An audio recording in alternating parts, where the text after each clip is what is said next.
Muy buenas tardes, estimados colegas. Bienvenidos a la charla que vamos a dar sobre evaluación formativa y las tecnologías emergentes.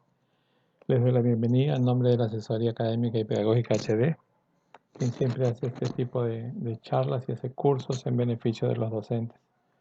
Quien les habla, Carlos Hernández, va a tener la oportunidad de compartir con ustedes algunas experiencias y algunas cosas muy importantes en nuestro quehacer pedagógico. Vamos a iniciar entonces. La charla tiene un promedio de 1 hora, de repente 1 hora 10, con algunas consultas que tengan ustedes. Vamos a iniciar. Las pautas que tenemos para hoy día: silenciar sus micros, por favor. La sesión es interactiva. Para participar pueden escribir comentarios o preguntas por el chat. La sesión está siendo grabada. La calidad del video y del audio va a depender del internet y del equipo. Recomendamos contar con una libreta y un lapicero para tomar anotaciones. ¿Sí? Iniciamos 5 en punto. Lo que vamos a trabajar hoy, las pautas que llevaremos, lo que vamos a tomar en consideración el día de hoy. Algunas ideas previas. Vamos a hablar sobre evaluación formativa primero. Luego vamos a hablar sobre las evidencias de la evaluación formativa. Luego algo de evaluación y la evaluación emergente y la evaluación. Vamos a ver. Algunas ideas previas. ¿Sí? Sobre la educación no presencial, mucho comentamos nosotros que está en boga la educación no presencial. Y vemos nosotros, distinguimos una evaluación virtual, una educación virtual, perdón, que cuenta con herramientas de internet, un intercambio de información, los estudiantes descargan y suben material y se trabaja de manera asincrónica. Es decir, que esto no es en tiempo real. Por ejemplo, un correo electrónico que ustedes me envían, de repente me lo envían el lunes, de repente yo lo leo el martes, se lo respondo y ustedes lo ven el miércoles. Asincrónica, no es en tiempo real. Y también tenemos una educación online, que se debe contar con plataformas tecnológicas, que es en tiempo real. O sea, es como el chat que estamos teniendo ahorita en tiempo real. El estudiante asiste a clase donde coincide con sus compañeros. Ustedes han tenido la experiencia en el 2020 de tener esta plataforma de Zoom, Jitsi, Blue Jeans, Meet, el Microsoft Teams, que les da esas oportunidades, ¿no? Y la comunicación con el docente y otros estudiantes es en tiempo real. Esta comunicación siempre es importante, ¿no? Esto es con lo referente a la educación no presencial. Tenemos algunos retos de la educación no presencial. Garantizar el logro de los aprendizajes, que es el objetivo mayor que tenemos. Flexibilizar el proceso de enseñanza, aprendizaje y evaluación. A veces nosotros somos muy técnicos y queremos llevar a cabo todo lo que queremos darle al estudiante, pero a veces hay que ser flexible porque la modalidad, distancia o no presencial, no nos permite hacer muchas cosas, no nos permite hacer muchas actividades. Por eso es que tenemos que ser flexibles en ese aspecto. Generar espacios de colaboración entre estudiantes y docentes. La mayoría de herramientas tecnológicas ahora está buscando eso, la colaboración entre estudiantes y docentes. Ustedes habrán notado que cuando están utilizando un programa, se dan cuenta que el programa tiene una ventanita, un botoncito que dice compartir y les da la opción a ustedes de compartirlo con los estudiantes. Llámese un organizador visual o un documento de texto, tienen la opción de compartir. Esta colaboración es la que se requiere. Adaptar o desarrollar aprendizajes o competencias acordes a los niveles de los estudiantes. Hay muchos desempeños que nosotros trabajamos, que nos trae el CN. La mayoría de desempeños quizás lo podamos trabajar, pero hay algunos que no se pueden trabajar en la parte no presencial. Entonces nosotros como entes formadores tenemos que ver cuál es el desempeño que sí puedo trabajar y amoldarlo y darle esa característica de ser flexible, ¿no? Algunas definiciones básicas del CN. Yo sé que ustedes lo saben, pero por si acaso, ¿sí? La competencia, que es la facultad de combinar capacidades para resolver problemas o desafíos, tomando en cuenta el contexto, lo que el estudiante va a optar por ello de acuerdo al perfil de egreso. La capacidad, que es el recurso para actuar de manera competente. el estándar de aprendizaje, que es el nivel de desarrollo de la competencia al terminar el ciclo de educación básica regular, ¿no? Y el desempeño, que son las descripciones específicas que hacen los estudiantes respecto a los niveles de desarrollo. Ahora, nosotros vamos a contar ahora con el propósito del aprendizaje. El propósito del aprendizaje es lo que todos conocen cuando argumentan en su sesión de aprendizaje: la competencia, la capacidad, el desempeño, es el propósito, ¿no? Los propósitos de aprendizaje son las competencias, capacidades y desempeños, además de los enfoques transversales que se van a desarrollar. Es la planificación que ustedes hacen en la sesión. La competencia digital, que está muy en boga. Creo que el 2020 nos tomó a todos en la parte educativa esa situación complicada de la pandemia, y todos, creo que en 2 meses nos ha tomado adoptar todas estas competencias digitales, pero no solamente es utilizar un software. Muchos creen que la competencia digital es solamente utilizar la plataforma Zoom o utilizar Kahoot en la evaluación y ya está. No, la competencia digital es un poco más amplio.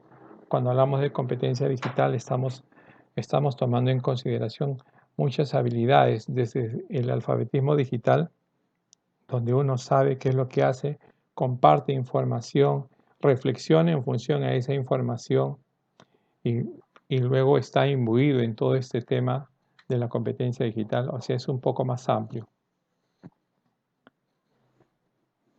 Cuando hablamos nosotros de intención pedagógica, son acciones del maestro que busca lograr determinados aprendizajes en los estudiantes. Cuando llegamos a la planificación de todo el proceso que nosotros llevamos, entonces, el docente tiene una intención pedagógica. ¿Qué es lo que quiero realizar para que el estudiante logre este desempeño, ¿no? Y para eso el docente tiene que realizar las siguientes acciones: tomar en cuenta el contexto y las necesidades del estudiante, planificar una serie de acciones para lograr el desarrollo de competencias de los estudiantes, comunicar al estudiante lo que esperamos que aprenda, porque solamente así el estudiante va a reflexionar en función a lo que va a aprender, a lo que quiere aprender. Tiene que darse cuenta él de lo que quiere hacer, el objetivo de lo que va a hacer. Las tecnologías emergentes. Las tecnologías emergentes o tecnologías convergentes son términos usados para señalar la emergencia y convergencia de nuevas tecnologías. Por ejemplo, para que me entiendan un poquito más, hace 5 años salió más o menos en tendencia Kahoot, que es un programita que muchos han escuchado para evaluar. Hace 5 años el Kahoot era una tecnología emergente, porque salía con las expectativas de generar más cosas en educación o en lo que se tome. O sea, tenía la expectativa de mejorar mucho más, de ir cambiando, de ir evolucionando. Era una tecnología emergente. Ahorita el Kahoot ya no es una tecnología emergente. ¿Por qué? Porque ya todos lo utilizan. Pero si alguno de nosotros, por ejemplo, en lugar de tomar a Kahoot como una herramienta solamente de tomar un cuestionario o de realizar una encuesta, lo lleva más allá, yo diría, a verificar si es que el grupo de estudiantes logra ciertos desempeños, a saber en qué pregunta tuvieron mayor dificultad en responder, qué preguntas no respondieron, cómo han respondido, a llevar ese informe grupal. Ahí sí sería un programa de tecnología emergente, porque estás llevándolo a algo que tú sabes que en 2 o 3 años pues va a ser un boom, una tecnología emergente. Ahora, vamos al segundo punto, lo que es evaluación formativa. Para evaluación formativa, yo voy a pensar primero, ¿sí?, que la evaluación es un proceso permanente de comunicación y reflexión sobre los procesos y resultados de aprendizaje. Entonces yo voy a tener en cuenta que la evaluación tiene una característica de ser formativo, característica de ser integral y de ser continuo. Pero para eso también yo tengo que ver que cuando es formativo es cuando voy viendo el avance de cada uno. Cuando es integral es que yo voy viendo si tiene alguna dificultad o no, donde yo pueda ayudar, donde yo pueda mediar. Cuando es continuo es porque voy viendo los logros. Va avanzando de acuerdo a los logros que tiene, ¿no? Pero todo esto se hace con el apoyo pedagógico. Es decir, ahí viene la parte del docente. Ahí viene la parte que hacemos nosotros. En la evaluación formativa las competencias se evalúan mediante, porque me interesa bastante las cuestiones de la evaluación, mediante criterios, mediante instrumentos, mediante niveles de logro y las decisiones que nosotros tomamos de acuerdo a la evaluación que hacemos, ¿no? ¿Para qué? Para retroalimentar, porque nosotros tenemos que tomar en cuenta que cuando hablamos de evaluación, sea de manera presencial o no presencial, sea con herramientas TIC o sin herramientas TIC, mi evaluación tiene que llevarme a tomar decisiones con mis estudiantes y tiene que retroalimentar y tengo que llevarlo al estudiante a esa parte reflexiva. ¿Me sirvió o no me sirvió? ¿Cómo puedo mejorar en ese aspecto? Pero para eso yo tengo que hacer mi evaluación. Ya hace mucho tiempo descartamos la evaluación cuantitativa y más bien nos llevamos a la evaluación cualitativa. Es por eso que es muy importante que cuando hablamos de evaluación formativa tengamos esto muy presente, porque a veces nos centramos solamente en 4 o 5 preguntas, pero no es el proceso, no es evaluación formativa. De acuerdo a la 094, recordemos, la 094 nos hace una diferencia, evaluación del aprendizaje y evaluación para el aprendizaje. Una es formativa y la otra es certificadora. Hay que tener mucho cuidado con esa parte. La evaluación formativa para el estudiante es lograr que los estudiantes sean más autónomos en su aprendizaje, tomar conciencia de sus dificultades y necesidades y fortalezas, aumentar la confianza del estudiante. Ahora, cuando nosotros veamos un poco la evidencia, nos vamos a tomar en cuenta esta parte del estudiante. Y para el docente es atender a la diversidad de necesidades de aprendizaje. No puedo tomar una evaluación, poner nota y decir avanzo al siguiente tema, porque ya pasamos, eso es de hace muchos años, ya pasamos esa etapa. Simplemente tengo que evaluar, hacer una medición, ver los informes, ver cómo están mis alumnos, mis estudiantes, hacer una retroalimentación con cada uno de ellos y seguir avanzando de acuerdo a las pautas que yo tenga de cada uno. El ciclo de evaluación formativa, aquí lo podemos ver, ¿no? ¿Hacia dónde vamos? ¿No? El compartir las metas de aprendizaje, el clarificar los criterios de logro, el ¿dónde estamos? O sea, recolectar la evidencia, ahí viene la parte importante, recolectar la evidencia, interpretar esta evidencia que yo tengo, identificar esa brecha de aprendizaje que hay entre unos y otros, el cómo seguir avanzando, o sea, la retroalimentación que le haga al estudiante y ajustar la enseñanza. De acuerdo a la retroalimentación, yo tengo que ver cómo es que voy ajustando este proceso en mi estudiante. Y luego cerrar esa brecha, intentar cerrar esta brecha que yo tengo. Ese es el ciclo de la evaluación formativa. Recordemos que este ciclo es como una carta de navegación, lo que yo tengo que ir siguiendo paso a paso para no perderme en el rumbo.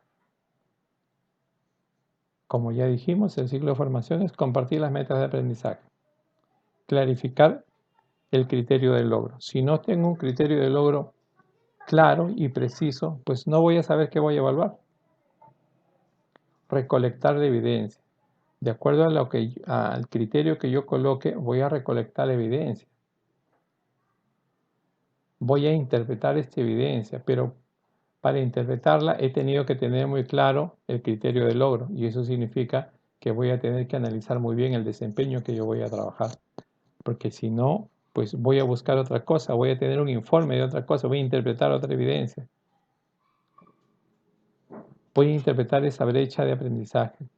¿Cuál es la diferencia que hay entre el aprendizaje de mis estudiantes?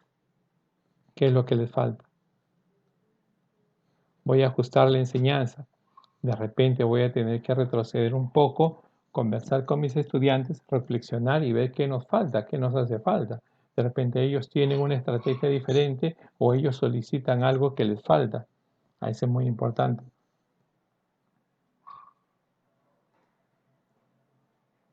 Voy a cerrar las brechas. Es la intención general de cerrar las brechas. Y luego sigue mi círculo de evaluación formativa. Ya saben que lo principal es la recolección de evidencias. A eso va la evaluación, a recolectar evidencias. Esa es la parte principal. Los factores claves de una evaluación formativa.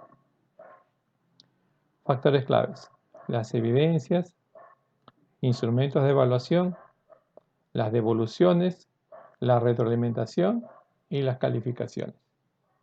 La evidencia que va a darme el estudiante, lo que yo voy a solicitar como evidencia, el instrumento de evaluación que va a tener que ser claro y preciso para poder medir esa evidencia. La devolución, que de acuerdo al instrumento de evaluación, yo voy a hacer una devolución, yo voy a hacerle el comentario al estudiante, pero no un comentario sencillo de está bien, muy bien, excelente, no es ese comentario, lo vamos a ver en adelante. Y esta devolución y este mensaje va a hacer que yo haga una retrospectiva y que yo empiece a trabajar con el grupo y haga una retroalimentación. ¿Qué podemos mejorar? ¿Cómo lo podemos mejorar? Los mensajes de mis estudiantes me van a servir mucho porque es la intención que ellos tienen. Y la calificación que va a ser, no es una calificación, como ya le dije, cuantitativa, sino cualitativa, de acuerdo a la evidencia que muestra mi estudiante. Ahora vamos a hablar, tanto mencioné la evidencia, de la evaluación formativa. ¿Qué son las evidencias? Pues producciones o actuaciones, ¿no? Es decir, recoger la información e interpretar lo que han aprendido en relación con los propósitos de aprendizaje establecidos. Recordemos que los propósitos de aprendizaje eran la competencia, era la capacidad, era el desempeño. Entonces, yo ya voy a tener en claro que la evidencia son estos, son las producciones que hagan los estudiantes o las actuaciones. Lógico que en esos tiempos, por ejemplo, de educación no presencial y que todo sea virtual, la producción de mi estudiante, muchos han hecho, por ejemplo, aquí hago la diferencia, ¿no? Muchos dicen, bueno, mi estudiante, ¿qué ha hecho? Los profesores de primaria comentan, bueno, sí, mi estudiante hizo su infografía, su esquema en su cuaderno, le tomó foto y me la envió. Perfecto. Pero ¿se acuerdan de la competencia 28 de entornos virtuales? Entonces lo que podríamos hacer es de repente mostrarle al principio al estudiante una plataforma sencillísima donde pueda hacer su organizador visual. Imaginemos nosotros que los estudiantes nos manden imágenes o fotos de todos sus trabajos que hagan, la cantidad de fotos que va a revisar el docente. O sea, nos vamos a llenar de archivos, lo mismo que era en presencial, de llenarme de hojas y después me voy a aburrir calificando. Y de ahí no voy a tener un informe general porque ya terminé de calificar cansado, ya informe. Entonces, lo que nosotros tenemos que hacer es alivianar un poco esto. Y de repente las plataformas nos alivianan un poquito este proceso y nos alivianan también el tiempo. Y las actuaciones, ya sabemos las plataformas que tenemos. Muchas veces, un consejo, un paréntesis, muchas veces las plataformas menos utilizadas son las mejores. ¿Por qué les digo? Porque las que ustedes conocen comúnmente, basta que un docente diga, este es muy bueno, y todos van a decir, este es muy bueno, y todos la utilizan. Pero no han analizado la plataforma. Por ejemplo, todos mencionan Zoom y la mayoría usa Zoom. Excelente, es una muy buena plataforma. Pero quien tiene mejor seguridad es el Meet. Y quien ha mejorado su seguridad es el Jitsi, que son plataformas de videoconferencias. Ahora, si me hablan de una plataforma que acepta cualquier cantidad, el Jitsi es ilimitado. El Zoom admite a 100, pero por 40 minutos. El Meet acepta 100 por una hora.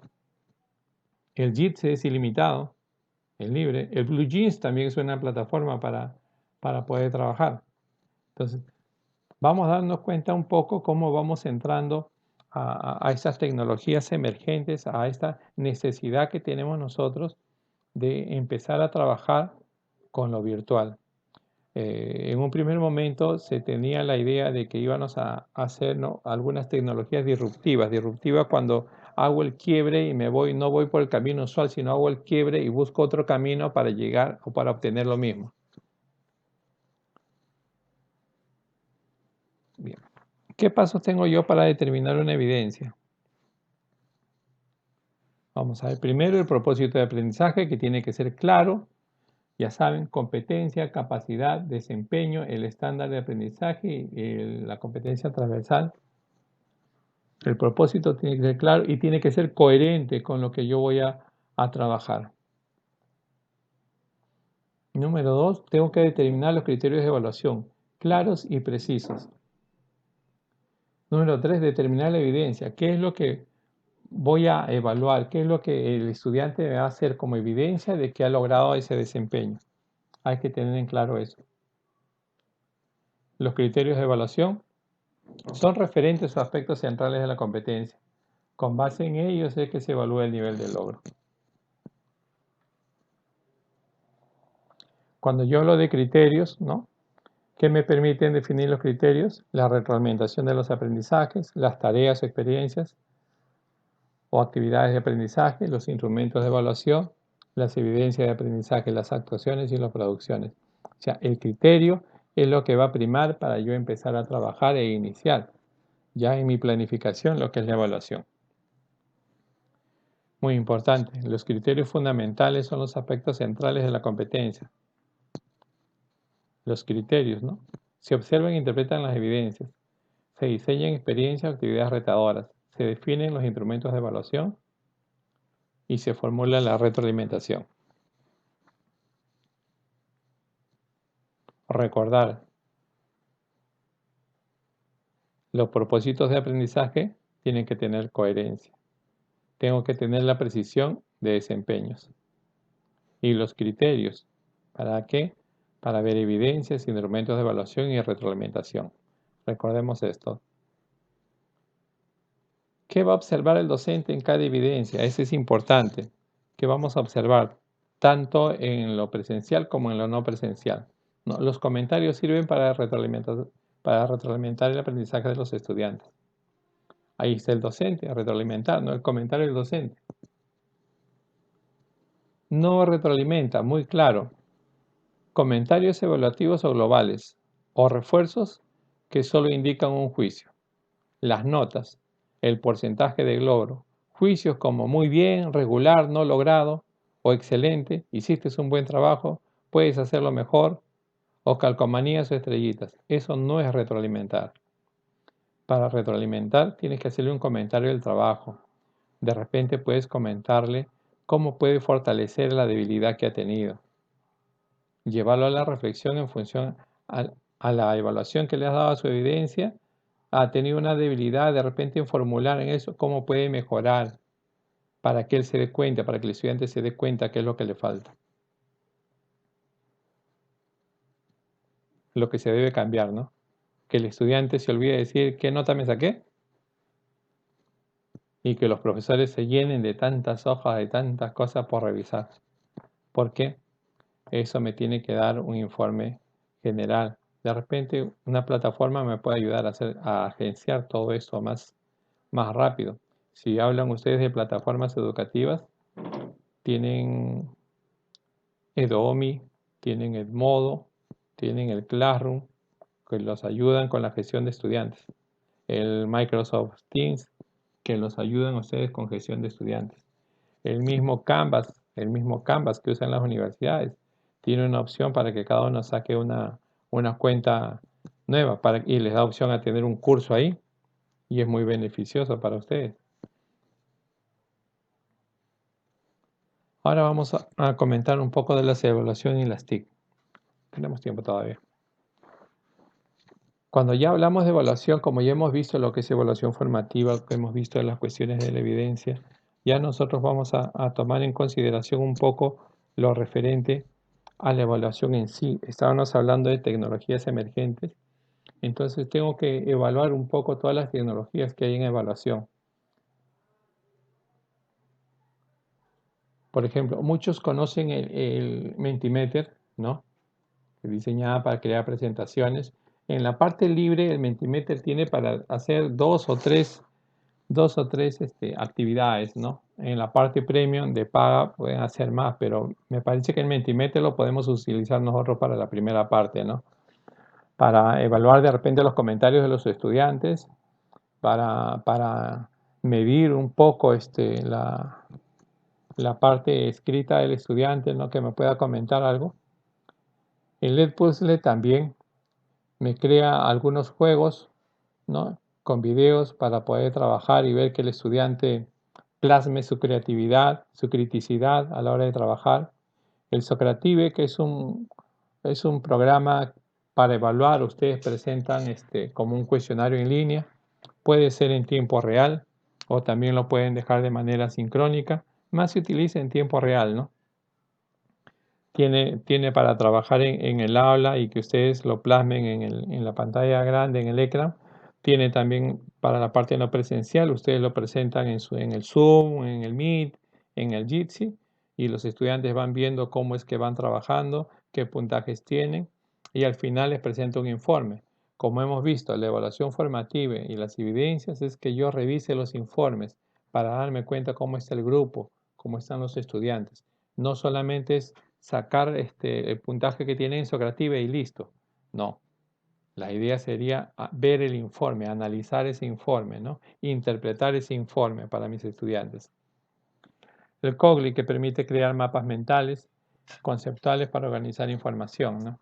¿Cómo es que yo voy a tomar mi criterio de evaluación para los mapas conceptuales, para los organizadores visuales? Ahí viene la diferencia. El Kahoot, que ya hemos hablado, no es el más conocido, ¿no?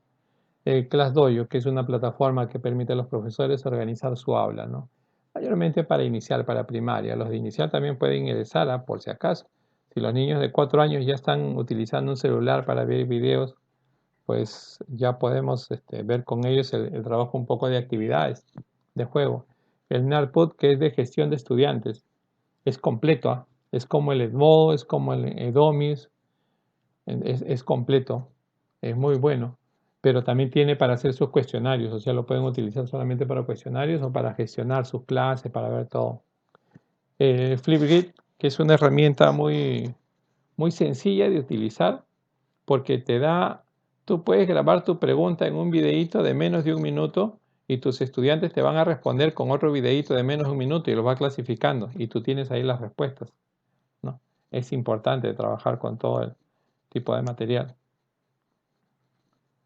Cuando yo hablo también de plataformas, de repente ustedes dicen la evaluación formativa me permite trabajar en cuestiones de evidencia y de repente puedo hacer un portafolio del estudiante, ¿no? Cuando hablan ustedes de un portafolio del estudiante, tenemos aquí varias cosas que les pueden servir, ¿no? El Google Drive, que es la nube del Drive, que le permite al estudiante guardar su carpeta, toda la información, todos los archivos que va trabajando.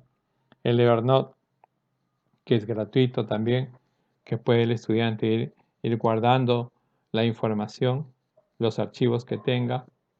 El EduClipper, también una especie de nube, no es nube, es una especie de nube para ir guardando e ir comentando, ¿no? El Seesaw también, que es como una plataforma para estudiantes. El EduBlog, el blog como opción para que el estudiante cuelgue su información, igual que el Google Sheet, donde puede hacer su web, una especie de web con ciertos parámetros y puede colgar información de acuerdo a las páginas. El Padlet, que es un muro virtual. Y el Office 365, bueno, la del Office 365 es la capacidad que tiene de todas las herramientas que maneja el Office. Ustedes cuando entran al Hotmail, en la parte superior izquierda van a encontrar una malla del Hotmail, o sea, 9 puntitos en toda la esquina. Hacen clic en esos 9 puntitos y les sale todas las herramientas que ustedes tienen. Tienen el Word, el Excel, el PowerPoint, el Access, tienen el OneNote y tienen el Sway. El Sway es para que el estudiante presente su proyecto, su trabajo, es como la presentación de sus proyectos, ¿sí?, en una página web, así sencillísima. El Sway es muy bueno, pero no lo utilizan todos. El Sway sería, si lo empiezan a trabajar todos, una tecnología emergente. No saben por qué se utiliza, por eso no la utilizan, pero es para hacer presentaciones.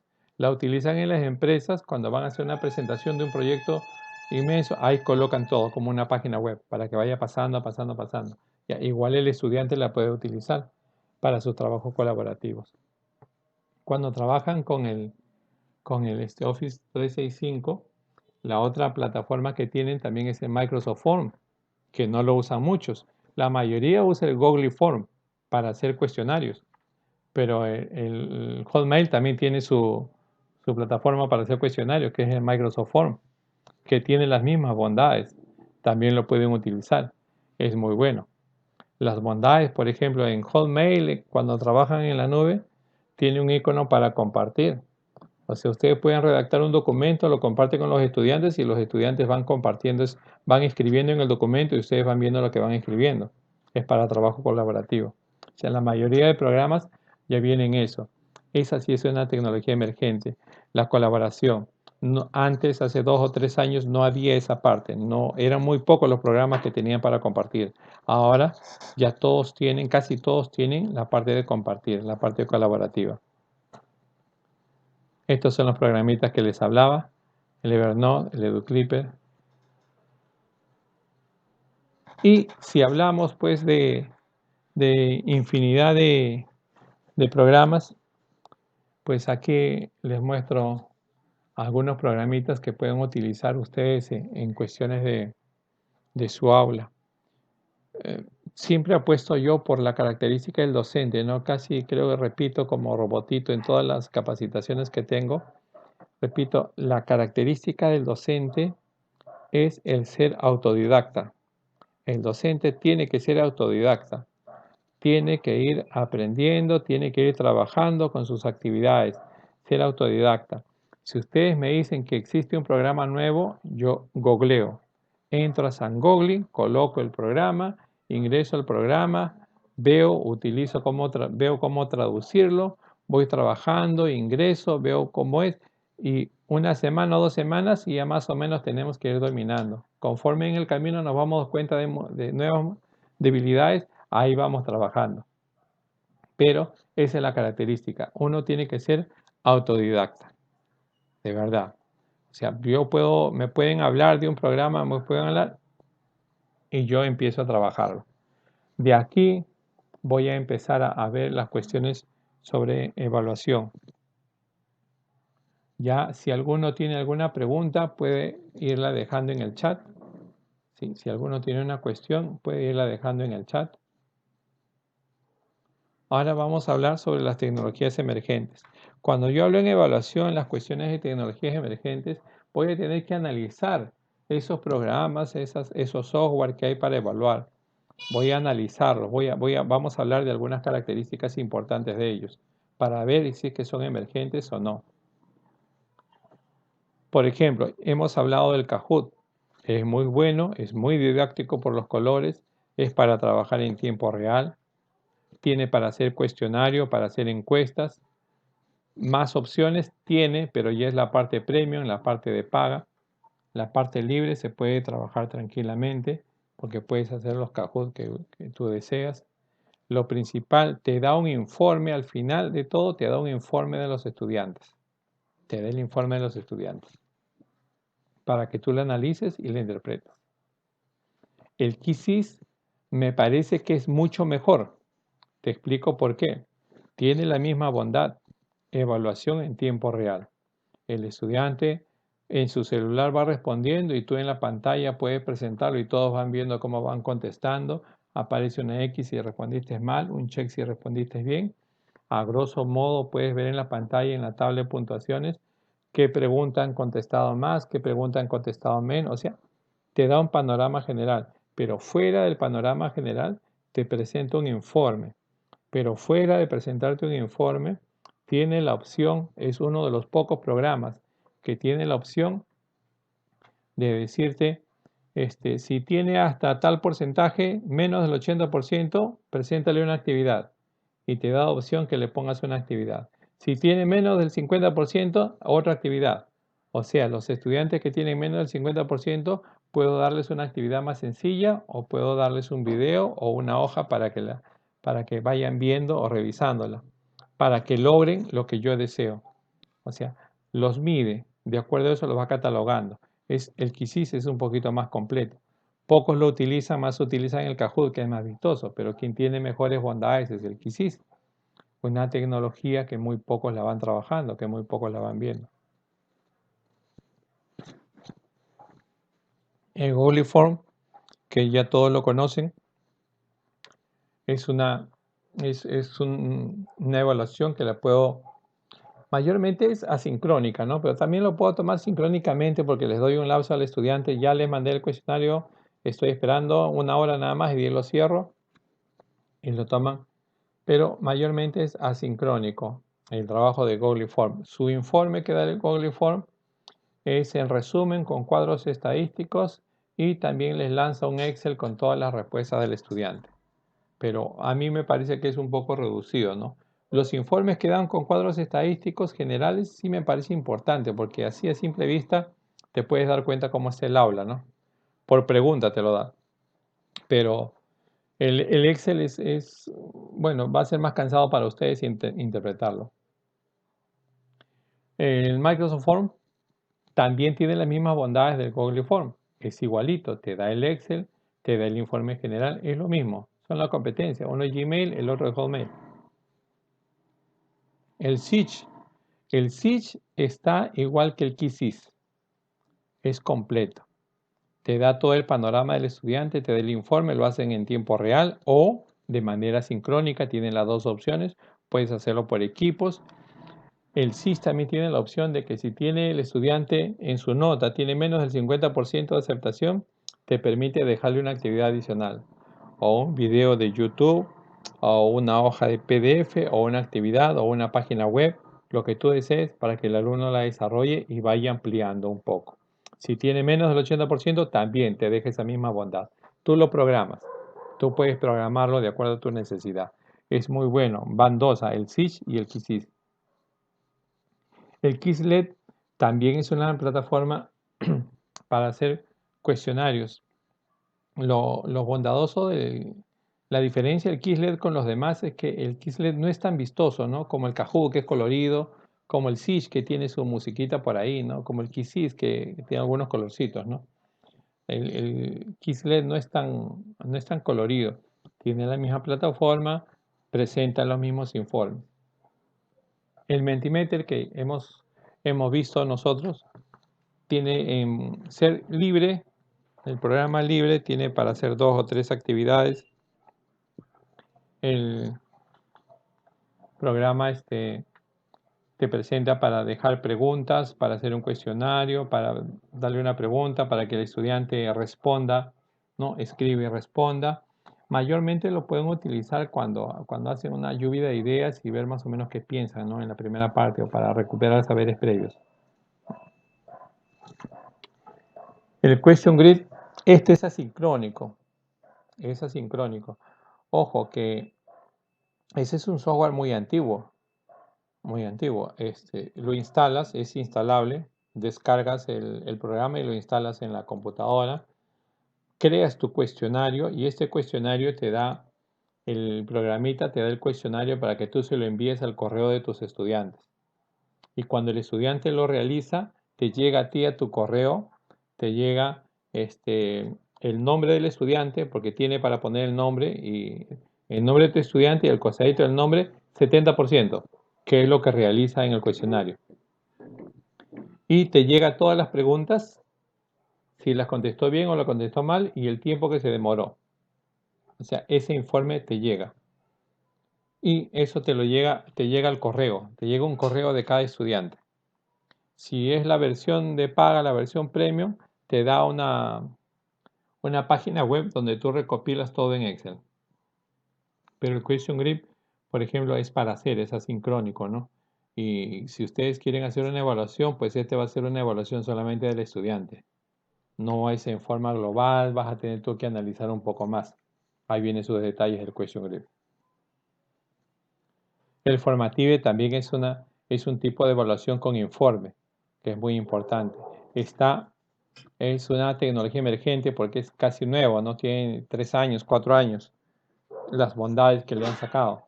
Pero me va a ayudar a mí a poder producir y trabajar toda la parte evaluativa.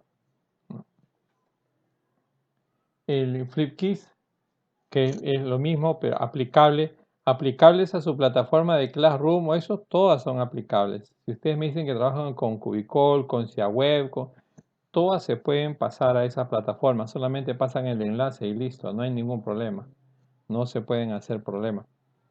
Recordemos, cuando yo plasmo y digo qué evidencia deseo y yo quiero evaluar, yo estoy hablando aquí de una parte de evaluación, no hablo de todo en general. Si quiero evaluar el portafolio de mi estudiante, yo sé que puede ser en Drive, le voy a poner opciones al estudiante. Si el estudiante quiere ser un organizador visual o su evidencia va a ser un organizador visual, yo puedo decirle a mi estudiante que trabaje con el Bubble, con el Mentimeter, con el Mindomo, con el Easel, con el Geniality. Son programas que uno tiene que ir manejando para darle opciones. ¿Cómo le voy a pedir yo creatividad a mi estudiante si mi estudiante no va a recibir creatividad de parte del docente? Entonces, nosotros es que vamos colocando esa tecnología emergente, le vamos dando esa calidad a la tecnología emergente en evaluación. Vamos haciendo esa transformación, tenemos que hacer esa transformación. Tenemos que ir viendo de dónde voy a sacar eso. Si quiero hacer el trabajo colaborativo, todos los programas tienen para hacer trabajo colaborativo. Solamente busca el icono que dice compartir y lo compartes entre tus estudiantes y todos van a poder trabajar en él. Tienes que empezar a programar y ir viendo cómo es que puedes trabajar con el estudiante. Te doy un ejemplo. Estas imágenes que tú ves, las trabajé hace como 4 años. El programa se llama SketchUp. Para ingenieros, para arquitectos, salió primero el AutoCAD. Luego salió el Civil 3D. Y en diseño sale el SketchUp. Es un programa para arquitectura, para ingeniería. Pero se me ocurrió la idea de llevarla al aula. La apliqué con estudiantes de tercero, cuarto y quinto año de secundaria, en la parte de geometría, porque tenían que ver ellos una parte de proporciones, tenían que ver mediciones, tenían que saber yo si es que me han entendido toda la parte teórica o no. Qué mejor que haciéndolo. Y qué mejor con un programa que a ellos les gusta jugar. Y les mostré el software. Algunos lo trabajaron en línea, otros se descargaron el programa, el demo, ¿no? Y buscaron qué hacer en 15 días su casa, pues la idea es que hagan una casa. Ahora, no me voy por la parte evaluativa cuantitativa, me voy por la parte cualitativa. Fíjense ustedes, les voy a mostrar solamente 4 imágenes, la calidad de las casas y luego se van a dar cuenta ustedes mentalmente cuál puedo tener un A, un B o un C, qué le podría recomendar al primero, qué le podría recomendar al segundo, cuál podría ser mi comentario al tercero, porque sobre eso es que va mi evaluación. Y ojo, esa tecnología, esa parte del SketchUp, si ustedes tienen opción, busquen SketchUp, es una muy buena herramienta. Tener miedo en decir que es para universidad, si yo le explico y lo trabajo con mi estudiante y mi estudiante lo va aceptando, él mismo va a reflexionar, profesor, ¿sabe qué? Me parece muy complicado, mejor un poquito más de tiempo, ¿verdad? Cuando les gusta, es eso. Y lo mejor de todo, que ahí vamos a mostrar nosotros nuestra motivación. Realmente vamos a ver nosotros nuestra motivación. Observen una casa que hicieron. Esa fue otra casa que hicieron. Ustedes pueden ver ahí la fecha, les tomé la captura completa porque si no, no me iban a creer. Ahí está otra casa que hicieron. Un solo piso. Esta es otra casa que hicieron. Ahí está. Un cuartito. Miren el televisor más grande que la puerta. Indudablemente que tendría que comentarle a mi estudiante, ¿no? La parte de proporcionalidad, ¿no? Hay que ver en su casa cómo son las cosas, qué proporciones tienen, cómo es realmente la matemática que aplica. Y esta es otra casa. Y normalmente ese último al estudiante le encantó el programa y le gustó hacer tanto las casas, diseñar casas, que todavía se quedó diseñando más casas todavía. Le encantó. Entonces, antes de comentar, antes de ver un poco las cosas, quisiera ver en ustedes si tienen alguna pregunta en el chat, por favor. Si tienen alguna duda, interrogante en el chat. Mientras, cuando hablamos nosotros de tecnología emergente y de evaluación, primero tenemos que darnos cuenta nosotros de qué al tanto estamos de todas las bondades tecnológicas que tenemos ahora en la actualidad. Luego tenemos que darnos cuenta nosotros de la parte evaluativa, de esa evaluación formativa. Si conocemos bien esas pautas para poder saber bien qué programa o qué tecnología encaja en cada punto. Porque si no, no vamos a tener en consideración, pues, voy a aplicar una tecnología solamente para ver una parte, pero mi desempeño me dice otra parte y no va a haber coherencia entre lo que pido. Y eso es muchas veces la debilidad que tenemos, el no tener esa coherencia. Por eso es importante saber realmente lo que quiero con mi estudiante y plasmar una tecnología para que me ayude a reforzar ese desempeño que yo quiero lograr. Tercero, hay que recordar siempre que cada vez que hablamos de tecnología, hablamos de las palabritas mágicas, ¿no? TIC, el otro sería TAC y el otro sería TEP. El TIC, TAC, TEP. Las tecnologías de la información y la comunicación, que es de manera global. Las TAC, que son las tecnologías del aprendizaje y la comunicación, que son los que utilizamos los profesores en el aula. Las TIC las utiliza el ingeniero, el arquitecto, el abogado, todos utilizan TIC. Las TAC solamente las utiliza el docente, porque es tecnología del aprendizaje y del conocimiento. Y cuando terminamos de hacer toda esa aplicación y la compartimos, es TEP, tecnología del empoderamiento y la participación. Esa es la importancia. Nosotros tenemos que ir trabajando en función a esa parte. O sea, ahorita, en esos momentos, yo he hecho una charla, de repente me han entendido, de repente tienen más dudas, pero termina la charla y tienen ustedes uno o dos compañeros que van a compartir parte de esto. Esa es la TEP, el empoderamiento y la participación. Mientras ustedes más lo explican, pues más lo van a entender. A ver, entonces, vamos nosotros a tener también en consideración, como le dije al principio, ¿no? Toda tecnología, todos programas que salgan, nosotros somos autodidactas y nosotros tenemos que darnos cuenta de que podemos trabajarlo en línea, podemos ir viendo de qué trata, cómo funciona, no nos vamos a demorar mucho. Yo siempre hago una diferencia. Por ejemplo, cuando hablo de organizadores visuales, hago una diferencia, ¿no? Los organizadores visuales que tienen muchos comandos y los que tienen pocos comandos. Como profesores no tenemos mucho tiempo porque estamos con las clases, entonces necesitamos un programa que tenga pocos comandos. Y aquí hago una diferencia. Yo sé que muchos saben utilizar el ZMaTools para ser organizadores visuales y es muy bueno, pero tiene infinidad de comandos. Iconos donde uno hacer clic.